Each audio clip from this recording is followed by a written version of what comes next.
Mam na imię Sylwia, mieszkałam w Wielkiej Brytanii, w Londynie przez 5 lat i wróciłam do Polski.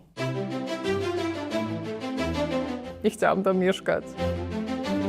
To był chyba najgorszy okres w moim życiu. Udało mi się znaleźć pracę w restauracji w centrum Londynu. Nie jestem tą osobą, która wyjeżdżała do Anglii.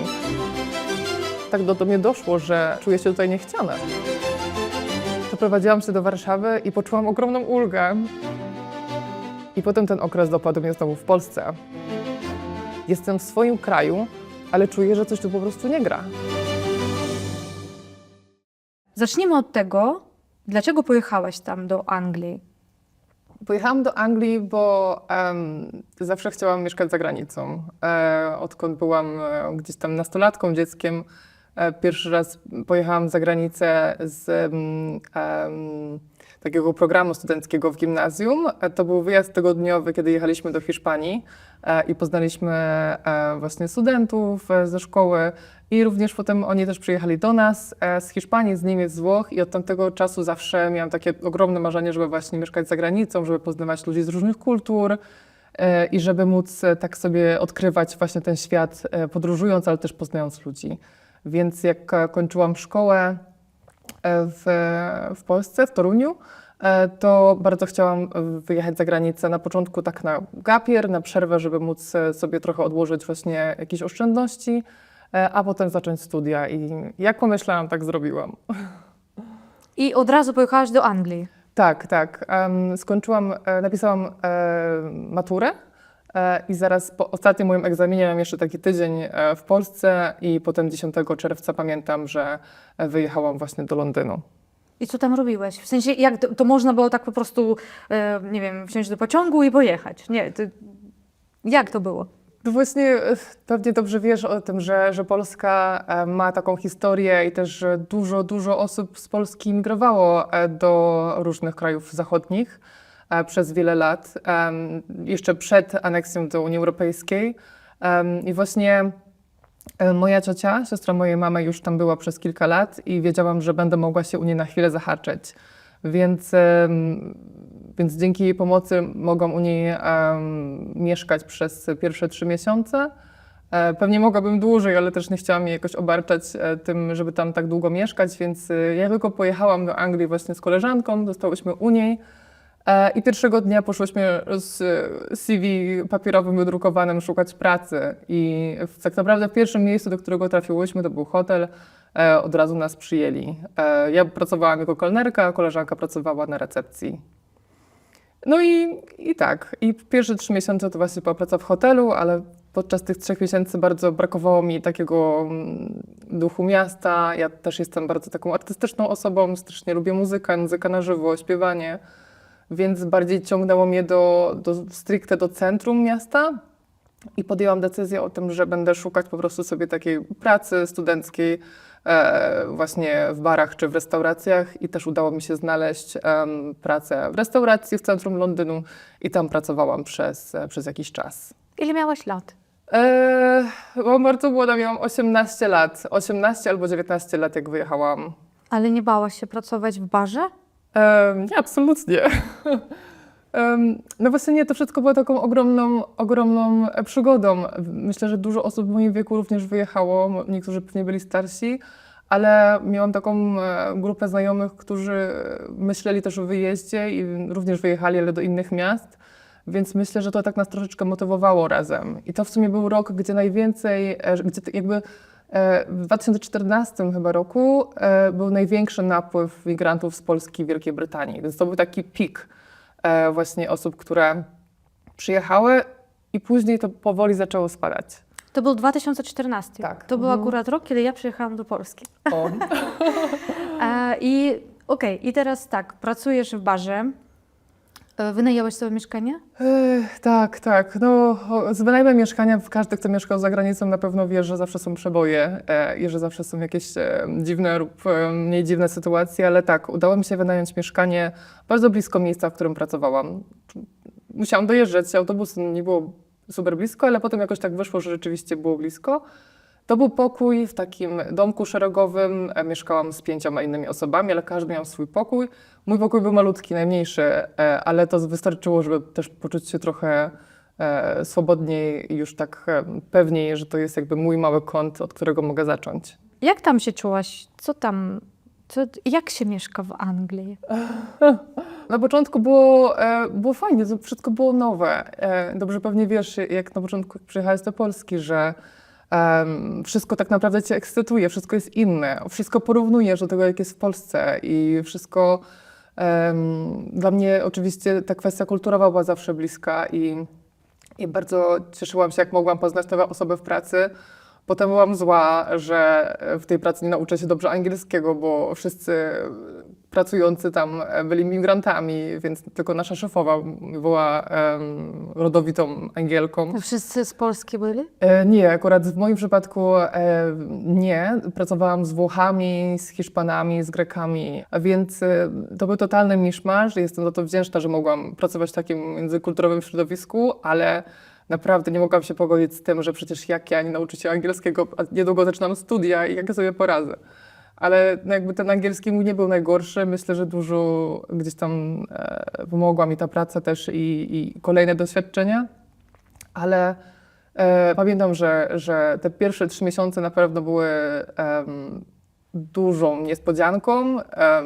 Oczywiście było dużo pracy, było dużo jakichś tam frustracji związanych czy z językiem, czy z poznawaniem środowiska, ale chyba taki najgorszy moment dla mnie przyszedł po pół roku pobytu, kiedy miałam ogromnego doła i już nie chciałam tam mieszkać. I to było, dopiero później dowiedziałam się, że to gdzieś jest taki cykl z przeżywania szoku kulturowego, prawda? Gdzie na początku jest taki hype, jest ten proces przechodzenia przez nie miesiąc miodowy, tak naprawdę ten czas taki miodowy, gdzie wszystko jest cudowne, a dopiero później przychodzi zderzenie z rzeczywistością i jakiś taki spadek tego entuzjazmu no i to był trudny okres dla mnie. Ale potem jakoś sobie poradziłam i z niego wyszłam. I potem ten okres dopadł mnie znowu w Polsce po powrocie. No właśnie chciałam zapytać, bo miałaś taką okazję doświadczyć i emigrację i jakby reemigrację, tak? I z tego co wiem, to kryzys jakby, który towarzyszy osobie, która wraca, jest często większy, silniejszy niż ten pierwszy podczas emigracji. Opowiedz o tym, bo naprawdę dla mnie to jest fenomenalne. Ja jestem tym emigrantem, tak? I na pewno nigdy nie będę reemigrantką, tak? Więc dla mnie to jest szalenie ciekawe. Opowiedz, jak to jest.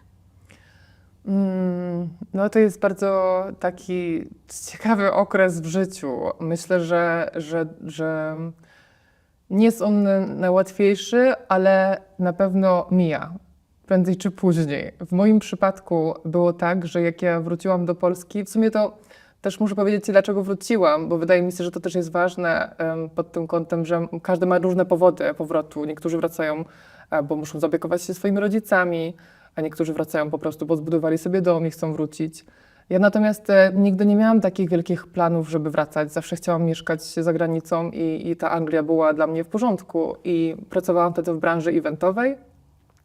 I dostałam takie zlecenie, żeby właśnie dostałam pracę przy konferencji takiej międzynarodowej w Katowicach i tam jakoś tak po tych 6-5 latach nieobecności w Polsce stwierdziłam, że kurczę, ten rynek eventowy, bo ja też studiowałam eventy, że jest jakiś taki w Polsce fajny, że dobrze mi się tu pracuje, że może chciałabym spróbować właśnie gdzieś tutaj zamieszkać. I wtedy też miałam takiego szefa, który gdzieś tam obiecał mi dalszą współpracę na zlecenie taką międzynarodową. No więc stwierdziłam, że fajnie jest mieszkać w Polsce, a pracować międzynarodowo, więc tak też zrobiłam. I wybrałam na powrót Kraków, natomiast z Krakowem nie miałam dużo wspólnego, bo Kraków zawsze był dla mnie takim miastem, takim dużym Toruniem. Toruń jest mało mniejszym miastem, ale taki klimat. Byłam, uwielbiam. Tak, no więc dobrze wiesz, o czym mówię. Tak. Zawsze chciałam mieszkać w Krakowie, studiować w Krakowie, a więc postanowiłam, że ten Kraków będzie dla mnie najlepszy. No i pod koniec stycznia przeprowadziłam się do Krakowa i zaczęłam wtedy szukać pracy, już miałam zaklepane tak naprawdę mieszkanie, takie studyjko, które było bardzo fajne, ale nie miałam tam nikogo znajomego, znałam tylko jedną osobę i po prostu to był chyba najgorszy okres w moim życiu, bo nie mogłam znaleźć pracy i że prace, które znajdowałam, były bardzo niskopłatne. Nie mogłam się pogodzić z tym, że gdzieś to wynagrodzenie jest inne niż w Wielkiej Brytanii, niż w Anglii. Nie mogłam też znaleźć sobie takich ludzi wokół mnie, którzy rozumieliby moje doświadczenia, czy którzy... W ogóle ciężko było mi kogoś poznać. Chodziłam na jakieś eventy, a takie międzynarodowe, międzykulturowe, żeby właśnie zawrzeć jakieś nowe znajomości, ale miałam takie wrażenie, że ciężko jest się przewieźć do grupy Polaków, którzy mieszkali tutaj, poznali swoje paczki na studiach, i ciężko jest tak wejść w nowe grupy osobie z zewnątrz, która chciałaby stworzyć sobie takie właśnie grupki znajomych. No więc to był dla mnie bardzo, bardzo trudny czas i dopiero później podjęłam, bo gdzieś tam jak rozglądając się za pracą, widziałam, że więcej możliwości jest w Warszawie, więc podjęłam taką decyzję, że po prostu przeprowadzę się do Warszawy, już po drodze mając jakieś rozmowy o pracę. Przeprowadziłam się do Warszawy i poczułam ogromną ulgę. I mimo tego, że Kraków jest dużym miastem, mimo tego, że jest bardzo międzykulturowe, to jednak po prostu to nie było to. Więc wydaje mi się, że miejsce w moim wypadku miało też duże znaczenie, ale po powrocie i po przyjeździe do Warszawy, jak już powoli zaczęłam pracować i znalazłam zlecenia i znalazłam potem swoją grupę ludzi i powoli zaczęłam ją tam budować, to naprawdę to dało mi takie poczucie przynależności, bo wydaje mi się, że to poczucie przynależności jest bardzo ważne dla każdej osoby, która nieważne czy wyprowadza się ze swojego kraju, czy wraca, to zawsze chce mieć ludzi wokół, którzy będą potrafili ich zrozumieć i okazać jakąś taką empatię, ale też po prostu być dla nich i przeżywać nawet te trudne momenty razem. Na początku, kiedy przyjechałam do Polski, to nie znałam nikogo w ogóle, byłam sama. I bardzo dobrze Ciebie rozumiem, bo też nie mogłam, przede wszystkim języka nie znałam, nie mogłam znaleźć się w towarzystwie, było mi czasami szalenie smutno, aż nie zaczęłam myśleć, jak znaleźć swoich ludzi, tak? Poszłam jako wolontariuszka, gdzieś jakieś tam też eventy, jako fotograf i tam zaczęłam poznawać swoich, ale doskonale Cię rozumiem. A wiem, że teraz działasz jakoś w tym kierunku. Tak, właśnie przez to, że te tematy międzykulturowości, to przeżywanie jakby na swojej skórze tak naprawdę tych wszystkich różnych perturbacji tak naprawdę powrotowych i wyprowadzkowych i takiego uczenia siebie na nowo i takiego akceptowania w ogóle tego, że ja się zmieniłam, że już nie jestem tą osobą, która wyjeżdżała do Anglii to ponad 10 lat temu i że też nie jestem już tą osobą, która wracała do Polski. I takie uświadomienie sobie tego, że człowiek się zmienia, że musimy dać sobie jakąś taką szansę na to, żeby się zaadaptować. I ja też, jak wróciłam do Polski, to miałam taki plan, żeby potem po 2 latach gdzieś dalej wyjechać. Marzył mi się Berlin akurat wtedy. I jakoś tak zrozumiałam, że poznając ludzi wokół też mnie i też nadal szukając tych relacji międzykulturowych, dużo słyszałam podobnych historii o braku możliwości głębszego poznania drugiego człowieka, właśnie o tych podobnych przeżyciach, czy może o tym, że ktoś czuje się niezrozumiały. Stwierdziłam, że oprócz tego spotykania się z innymi na takim polu właśnie eventowym czy spotkaniowym, że chciałabym robić coś więcej. I też zaczęłam wolontariat w takich organizacjach pozarządowych, które pomagają obcokrajowcom poczuć się w domu, jak w domu w Polsce. Jaka to organizacja? Ja robiłam wolontariat, a potem pracowałam jest taka organizacja, która teraz nazywa się Fundacja Jesuit Refugee Service Poland. Wcześniej to była taka mała organizacja, jeszcze przed takim wejściem międzynarodowo, nazywali się Jezuickie Centrum Pomocy w Akcji. I ja wtedy pomagałam dzieciom z rodzin uchodźczych w takie korepetycje. Uczyłam ich polskiego, gramatyki, szlifowałyśmy po prostu polski na różne tam testy, egzaminy w szkole. I potem dostałam propozycję pracy właśnie po wybuchu wojny w Ukrainie. I pracowałam z nimi przez 2 lata. Zarządzałam biurem i organizowałam kursy języka polskiego i tak dalej. I byłam bardzo blisko tych ludzi, którzy właśnie znaleźli się w tej sytuacji. No i jakoś to znowu rozbudziło gdzieś we mnie te moje wcześniejsze doświadczenia. I bardzo chciałam zorganizować właśnie jakieś warsztaty, czy jakieś takie spotkania, które niekoniecznie kończą się tym, że idziemy na piwo i pogadamy sobie o swoich żalach i pogadamy sobie o tym, co przeżywaliśmy, bo to też jest ważne. Fajnie jest budować takie społeczności, też je budowałam, ale poczułam, że chciałabym coś więcej i wtedy postanowiłam pójść jeszcze na studia magisterskie właśnie ze zmian społecznych i studia podyplomowe z migracji. I zrobiłam ostatni taki kurs trenera międzykulturowego, który bardzo, bardzo mi się podobał i bardzo czuję, że chciałabym właśnie realizować dalej takie inicjatywy. Dlatego raz na jakiś czas organizuję takie warsztaty właśnie o tym, o takim przejściu. Tak naprawdę nazwałam je wcześniej rytuał przejścia, dlatego że rytuał przejścia też składa się z takich 3 etapów. Najpierw jest taki proces oddzielenia się, tak jak na przykład możemy wyobrazić sobie, jak my się oddzielamy od swojego społeczeństwa polskiego, bo wyprowadzamy się za granicę. Potem jest ten okres przejściowy, gdzie żyjemy między 2 kulturami i do końca nie wiemy, kim jesteśmy. Czy my już jesteśmy jakby na miejscu, możemy się zintegrować z miejscowymi, czy jesteśmy jeszcze Polakami, tymi, którzy mieszkali tam. Jakby szukamy swojej nowej tożsamości i potem przechodzimy do tego 3. etapu, który jest takim już etapem adaptacji i takiego pozwolenia sobie na wejście w nową rolę, jako nowego ja, nazwania tego, kim jestem i pożegnania się ze swoją starą częścią.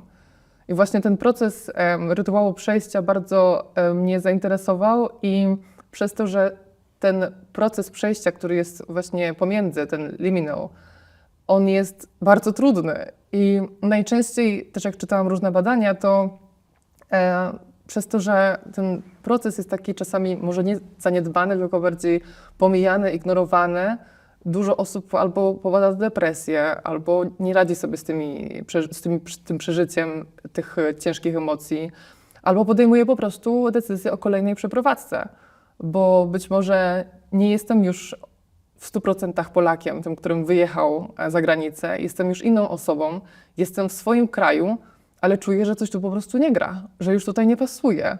Więc łatwiej mi jest też wyjechać za granicę znowu do innego kraju albo wrócić z powrotem do kraju, z którego przyjechałem i zacząć znowu jakby wejść w podobną tożsamość tego właśnie migranta czy tej osoby, która mieszka w innym kraju i zaakceptować to, bo po prostu czuję się w tym lepiej, w tym odnajdowaniu siebie w innym kraju niż w odnajdowaniu siebie na nowo w swoim kraju.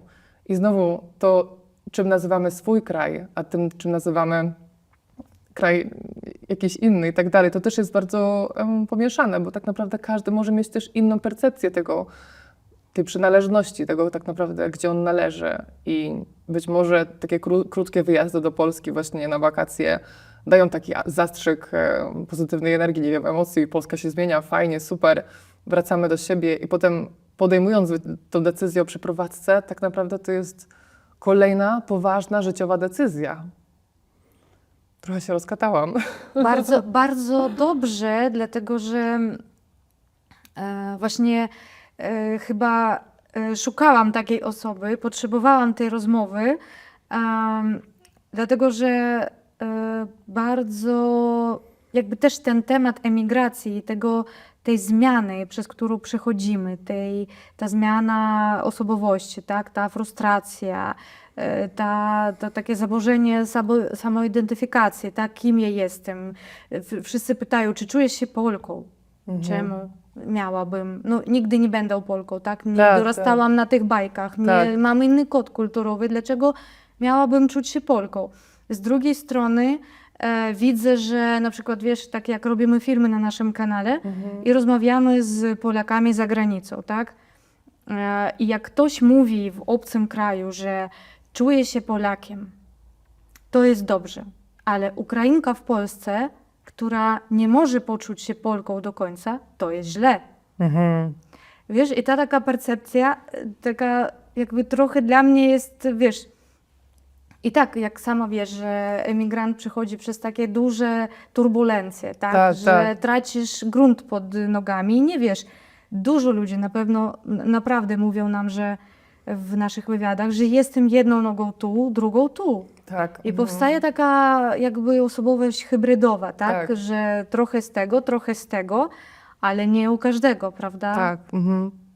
Czy ty masz w pracy w swojej teraz, bo masz takie przypadki jakoś, jak to wytłumacz mi to? Tak, oczywiście. To jest, to się zdarza i też ciekawe jest to, że każdy przechodzi ten etap trochę na swój sposób. Każdy ma w sobie już jakieś wartości i jakieś zasoby, które zdobył przez ostatnie lata, czy to mieszkając za granicą, czy podróżując, czy pracując. I każdy z tymi zasobami radzi sobie w różny sposób. I jedni właśnie będą szukać tej przynależności i będą nazywać się albo Polakami, albo Anglikami i tak dalej. To też dotyczy to różnych takich cykli właśnie adaptacji kulturowej, kiedy przechodzimy przez różne fazy, albo też wpasowujemy się w różne kategorie, czy na przykład odrzucamy swoją kulturę taką macierzystą, a potem nie chcemy za bardzo mieć kontaktu z, nie wiem, z Polakami za granicą, że wolimy to towarzystwo lokalne, międzykulturowe albo stricte brytyjskie, z którym jesteśmy, bo czujemy się lepiej w ich towarzystwie, bo jesteśmy bardziej, nie wiem, czujemy się bardziej. To jest okej. Z drugiej strony możemy też być bardziej bliżej nam może być do społeczności polskich za granicą, a nie chcemy za bardzo się integrować, bo uważamy, że okej, mamy polskie sklepy, może tak nie jest lepiej. I każdy gdzieś tam wybiera swoje źródło, powiedzmy, swoją przestrzeń.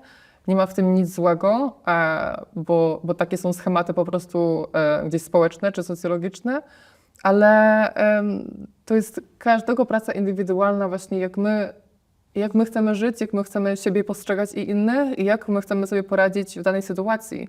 Bo ciężkie jest życie w takim rozkroku przez długie lata i tak naprawdę szukając cały czas tego rozwiązania.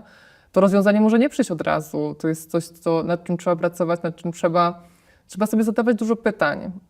I trzeba pytać siebie, na czym mi teraz zależy, jakie są moje wartości, jak się zmieniłem od tamtego czasu i tak naprawdę czego chcę od tej przeprowadzki. Czy ta przeprowadzka jest moją decyzją, czy może jest bardziej spowodowana czymś z zewnątrz, i takie też budowanie samoświadomości, że ja wiem, że już jestem inną osobą niż byłem, czy byłam i trochę eksplorowania tego, kim jesteśmy, bo to jest taka trochę nieustannie ścieżka akceptowania tego, kim jesteśmy, zadawania sobie pytań, tak naprawdę dokąd zmierzamy i jak chcemy, żeby nasze życie wyglądało i po prostu praca nad tym, żeby to doskonalić albo żeby po prostu nauczyć się z tymi zmianami żyć.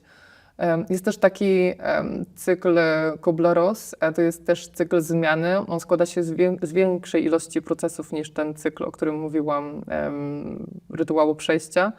Wypisałam sobie ściąg, ale nie będę jej wyciągać.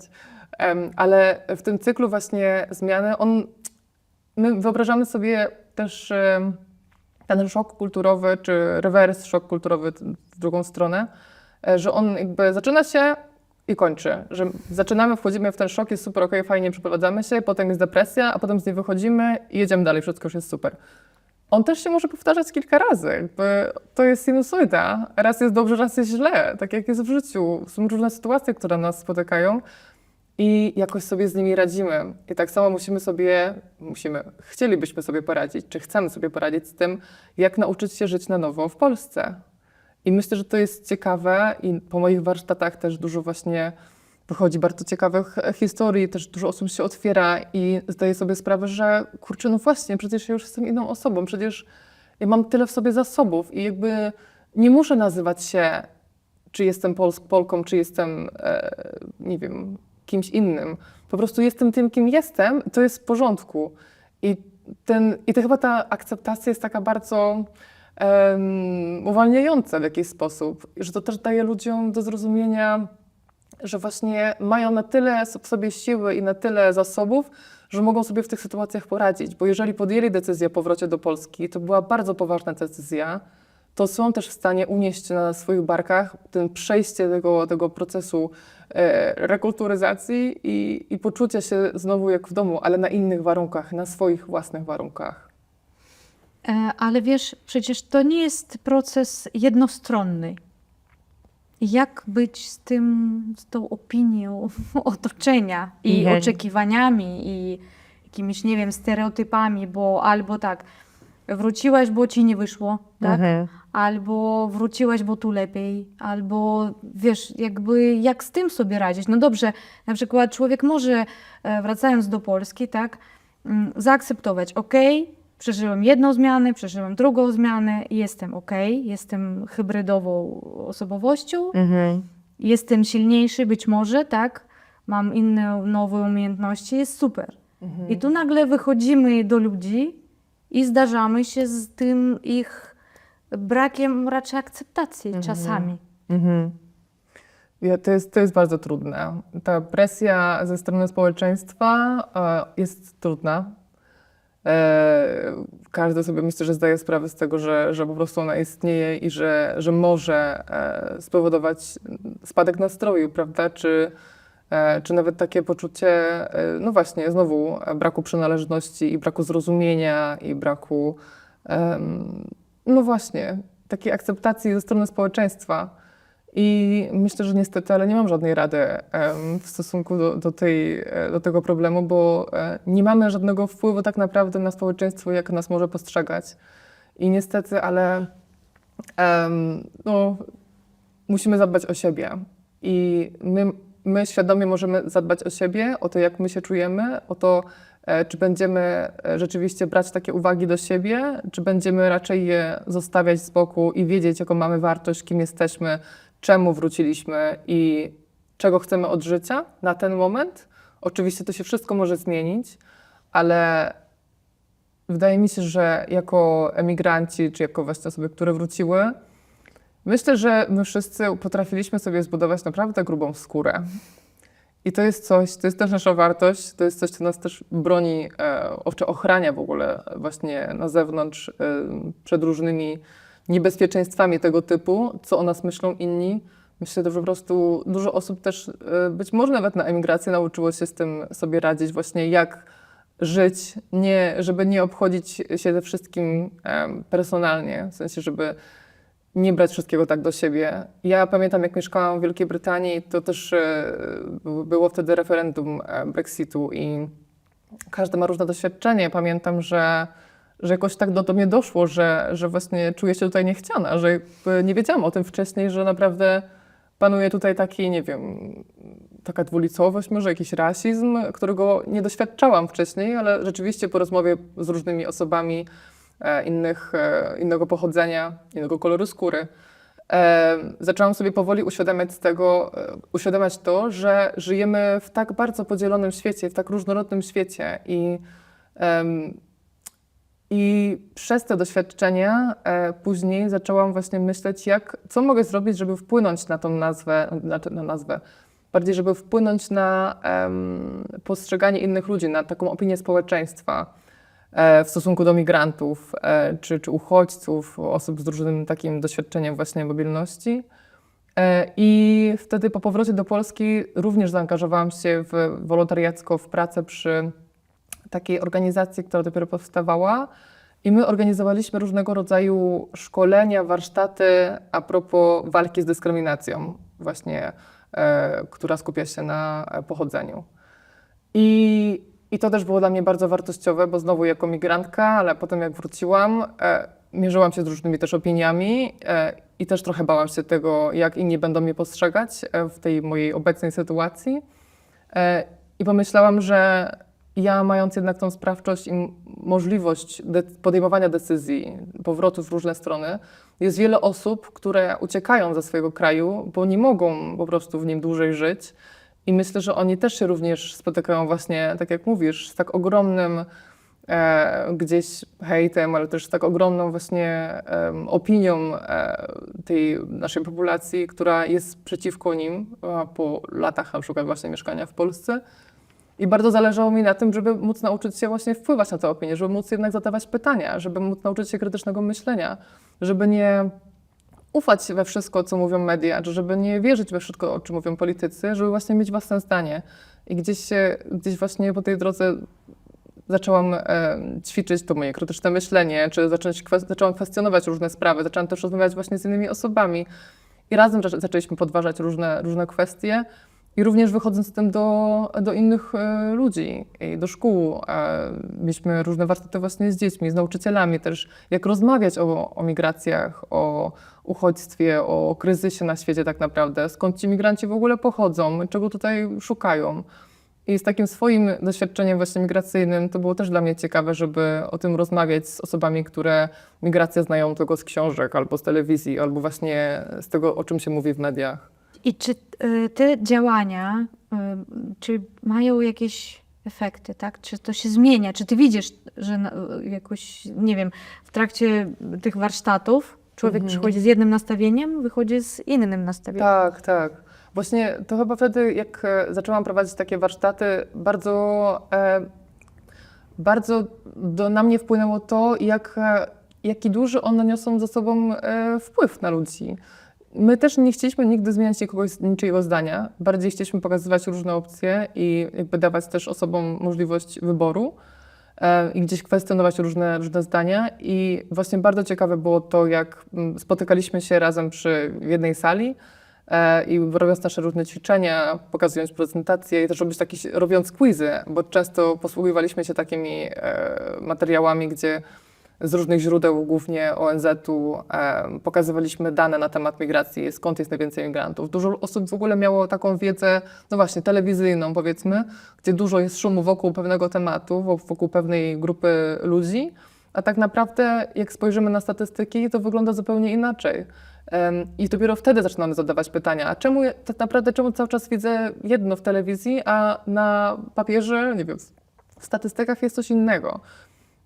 Nie wiem, wydaje mi się, że to jest bardzo trudny temat. Myślę, że to jest w ogóle coś, nad czym dużo osób pracuje i chce zmienić. Jest mnóstwo organizacji zajmujących się właśnie dezinformacją, czy działaniem przeciw dezinformacji, przeciw działaniom dyskryminacyjnym.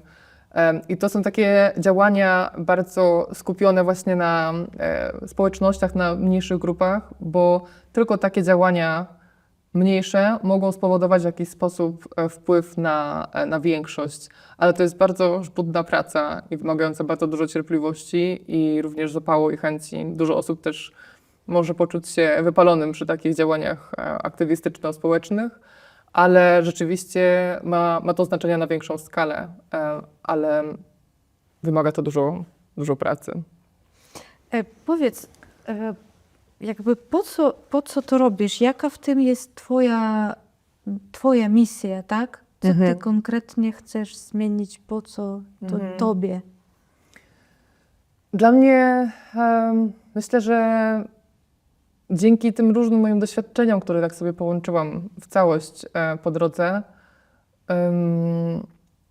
i nauczyłam się tego, zrozumiałam, że świat nie jest czarno-biały, że nie ma prostych decyzji, że właśnie życie jest trochę bardziej skomplikowane niż widzimy czy słyszymy w mediach. I ja też nie jestem jakąś fanką takich skrajnych opinii, że albo w lewo, albo w prawo i nie jestem też fanką tego, żeby oceniać ludzi od razu po pierwszym spotkaniu. Myślę, że zasługujemy wszyscy w tych czasach na szacunek, na rozmowę, na zrozumienie, na taką empatię, ale też na po prostu pomoc w różnych sytuacjach, żeby zobaczyć inną perspektywę. Myślę, że im większą ilością osób się otaczamy, tym ta perspektywa właśnie jest szersza. Zawsze można to też z kimś skonsultować, kto już to przebył. Ja będąc na tych grupach właśnie migranckich, gdzieś powrotowych, też zauważyłam to, że panuje ogromny chaos, że tak naprawdę ludziom brakuje też informacji o tym, jak jest po powrocie. I też zauważyłam, że ten temat tego szoku kulturowego w drugą stronę, on jest też bardzo jakby bagatelizowany. Ludzie myślą o tym, czy znajdą pracę, ludzie myślą o tym, czy znajdą mieszkanie, czy będą mogli sobie pozwolić na spokojne życie z rodziną 4-osobową, czy dzieci poradzą sobie w szkole, z nowym językiem tak naprawdę, z nauką. Jest mnóstwo rzeczy, które są bardzo ważne i są tak naprawdę priorytetem. Ciężko też sobie ustawić, co jest większym priorytetem nad priorytetami, ale ta warstwa kulturowa, ona być może nie jest widoczna na pierwszy rzut oka, ale ona zaczyna być niewygodna po jakimś czasie. Przychodzimy do urzędu i znowu musimy, nie wiem, ktoś na nas wylewa różne frustracje. Wcześniej tego może nie doświadczyliśmy, czy zapomnieliśmy, jak to było. Są też inne rzeczy, które już się zmieniły. I jak teraz sobie też z tym poradzić? I czy to jest powód do tego, żeby wracać znowu na emigrację, czy to jest powód do tego, żeby wyprowadzać się ponownie do innego kraju? Nie wiem. Każdy pewnie musi podjąć tą decyzję samemu, ale ja też chciałam może tą moją pracą gdzieś pokazać, że nawet jeżeli przechodzimy ten ciężki okres adaptacji, nawet jeżeli mamy dużo problemów, to żeby trochę też spojrzeć w siebie i żeby zobaczyć, co możemy zrobić, żeby poprawić tę sytuację. Co jeszcze moglibyśmy tutaj uczynić dla siebie, ale dla innych wokół, żeby ten dom, który stworzyliśmy tutaj, przyjeżdżając czy wracając, mógł być naszym prawdziwym domem. Bo tak naprawdę dom to nie jest, przynajmniej dla mnie, myślę, że każdy ma też inne zdania na ten temat. Domem niekoniecznie jest po prostu struktura, mieszkanie czy dom z fundamentów, tylko to jest to, co my tworzymy wokół. Tak jak mówiłaś, wolontariaty, czy jakieś właśnie angażowanie się w lokalną społeczność, czy być może wychodzenie też do innych, ale też możliwość zapraszania innych do siebie, do swojego świata, żeby właśnie wymieniać się doświadczeniem, ale też żeby budować sobie dom, społeczność i również samego siebie, takiego zapiekowania się sobą w tych ciężkich sytuacjach, bo tak naprawdę to minie. To będzie ten okres przejścia, on może być bardzo trudny, on może się przeciągać, ale to też zależy od nas, co my z tym zrobimy. Czy my wcześniej zapytamy kogoś o pomoc, czy przegadamy sobie ten temat z kimś, kto może już to przeszedł, żeby troszeczkę podnieść się na duchu. Bo wydaje mi się, że jak już to przejdziemy, to też dostrzeżemy, że tak naprawdę możemy sobie poradzić w każdej sytuacji, ale musimy to zrozumieć i po prostu szukać sobie jakiejś pomocy. Wiesz, jak zakładałam ten kanał właśnie po przyjeździe do Polski od razu, to też zakładałam go z myślą o osobach, które przechodzą tą samą drogą. Bo ja bardzo się bałam. Wiesz, tam płakałam po nocach, bo nie wiedziałam, co mam robić, jak mam się odnaleźć tutaj.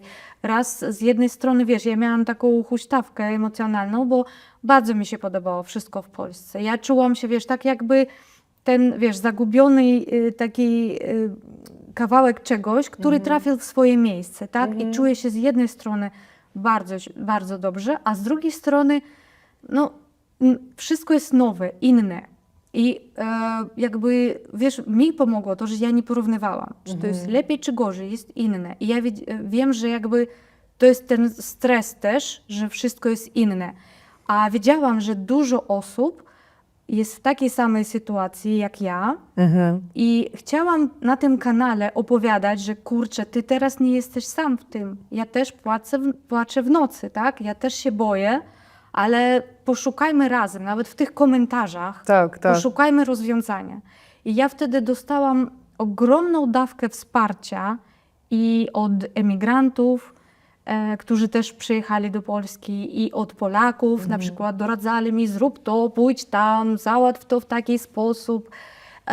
To naprawdę było dla mnie bardzo pomocne. Teraz nasz kanał jakby też przechodzi przez taką zmianę, kiedy już jakby widzimy, tak jak ty, że jakby ludzie potrzebują tego dialogu, tak, żeby porozmawiać, że ten emigrant, czy ten, który był emigrantem i wrócił do domu, Tak.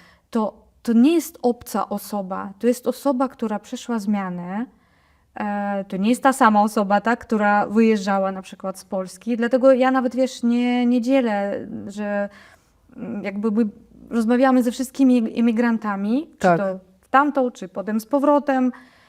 Chodzi o to, że to podobne doświadczenie, kiedy i to jest dla mnie paradoksalne właśnie doświadczenie, kiedy człowiek, który nawet wraca do własnego kraju, nie może tu się odnaleźć. Ja na przykład wiem, że ja nigdy się nie odnajdę tam, skąd przyjechałam, i w sumie nie chciałam. Mój jakby bilet był w jedną stronę, tak?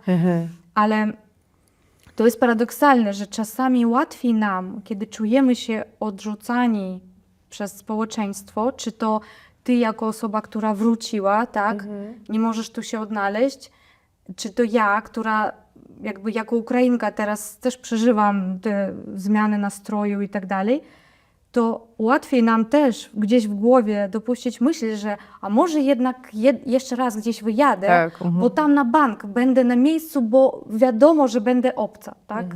Jakby, a jak zrobić tak? Nie wiem, to jest taki temat, wiesz, zadaję to pytanie tobie w poszukiwaniu odpowiedzi, nie?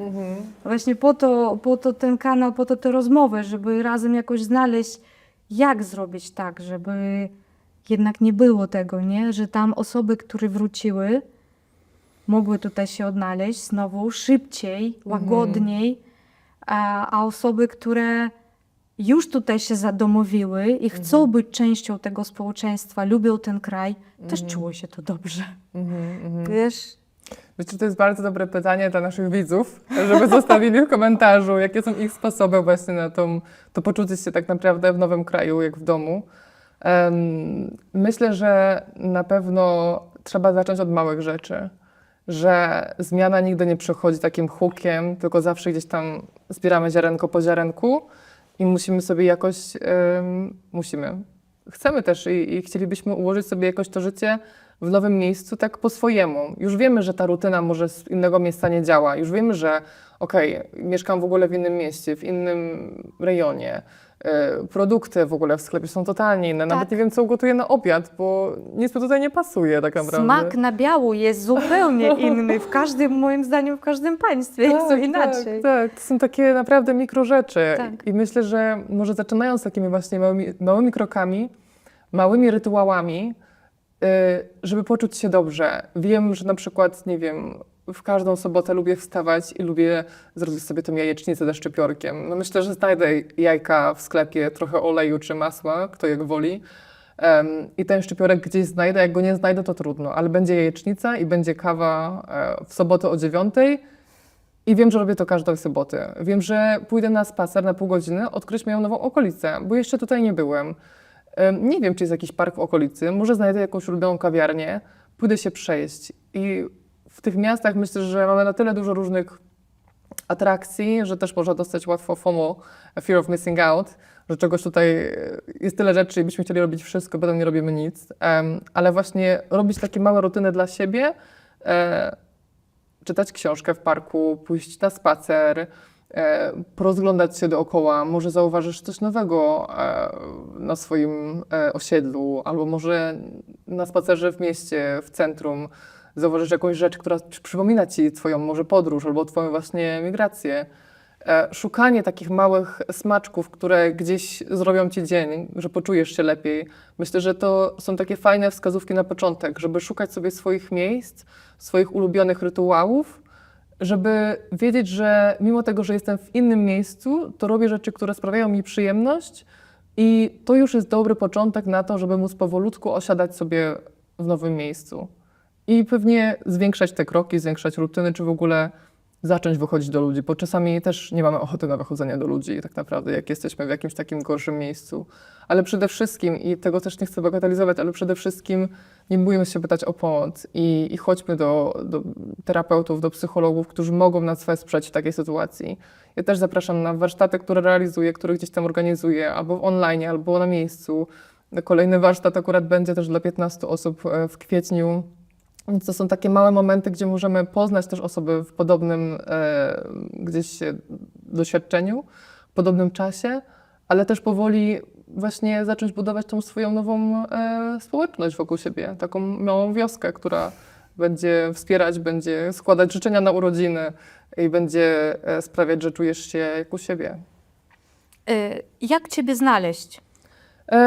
Ja jestem oczywiście na LinkedInie, ale też jestem na Substacku. Substack jest taką fajną platformą i tam będę teraz się bardzo motywować, żeby wrzucać takie właśnie artykuły trochę o swojej historii, trochę właśnie o tych procesach zmiany, żeby przybliżać ten temat przechodzenia przez zmiany. Więc na pewno te dwie platformy, no i na Instagramie też można mnie znaleźć, więc może 3 platformy, na których jestem.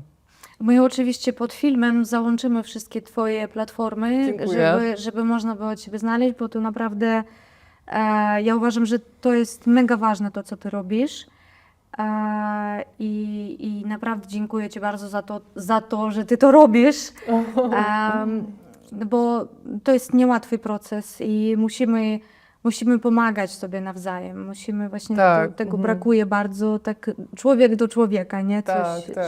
żeby właśnie pomagać w tej integracji i reintegracji, tak? Bardzo, bardzo Ci dziękuję za tą rozmowę. Dziękuję również. Myślę, że to nie ostatnia nasza rozmowa, Mam nadzieję. bo mam jeszcze sporo pytań. Świetnie, bardzo dziękuję również za zaproszenie. To jest mi bardzo miło, że mnie zaprosiliście. Chcielibyśmy jeszcze podziękować naszym wspaniałym patronom. Za wsparcie finansowe naszego kanału. Dzięki niemu możemy wynająć studio do nagrań. Żeby poprawić jakość naszych filmów. Dziękujemy bardzo. bardzo.